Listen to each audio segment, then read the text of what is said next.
কে যেন সকালকে বলেছিল, তুমি রোজ ভোর করেই এসো। ভোর শুনে বলল, কেন? আমি আমার ঘুম ভাঙাতে দেব কেন সকালকে? মুচকি হেসে সে বলল, কারণ সকাল এসেই তো তোমায় রং মাখাবে। জানো, কি যে অদ্ভুত সুন্দর হয় সেই সব রং। রঙগুলো ধীরে ধীরে আলো ছড়ায়, সেই আলোয় শুরু হবে ছায়াদের খেলা।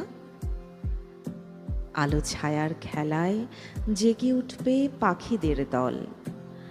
কিচির মিচির শব্দে ভীষণ মুগ্ধ হবে কেউ। পর্দা ভেঙে সূর্যটা যখন গড়িয়ে পড়বে মুখে, অলস লাগা ঘোরটা কেউ কাটাবে চায়ের সাথে।